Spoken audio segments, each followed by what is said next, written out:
So for today, gumawa nga pala ako ngayon ng name backdrop para sa party ko mamaya, party house event. Ito nga pala yung age at name ni Kuya. So ayan, ang dami-dami kong kalat.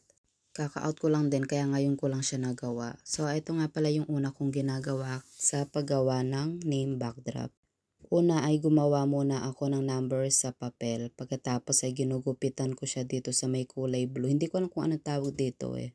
Gagawa muna ako ng scratch, tsaka ko siya sisimulan gupitan, tapos tsaka ko siya ilalagay sa styrofoam.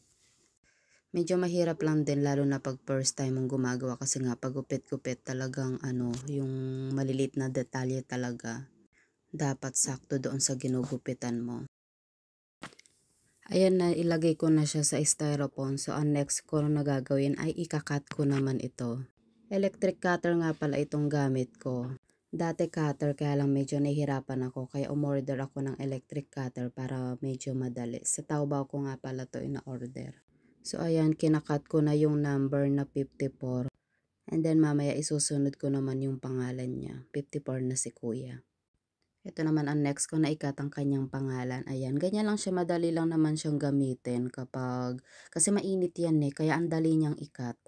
Hindi gaya nung kapag yung cutter, medyo mahirap kasi nga cutter, maghiwa-hiwa ka iyan. As in diretso lang siya kasi nga mainit siya. So, susundan mo lang yung linya ng letter. So, ayan, dire-diretso ka lang sa pagkat. Okay naman siyang gamitin, basta dapat mag-iingat ka lang kasi nga mainit siya. First time ko lang din pala gumamit ng electric cutter na to kasi nga ang gamit ko dati is yung literal na cutter talaga. Kakabili ko lang nito kagabi kaya ayan, ito na yung ginamit ko ngayon and so far okay naman siya, mabilis ako nakagawa kumpara sa dati. Sa cutter kasi lalo na pag first time mong gumamit talagang as in may hirapan ka tapos yung mga bilog-bilog na maliliit ang hirap nilang ikat. So ito, tapos na nga itong ating finished product. Thank you for watching.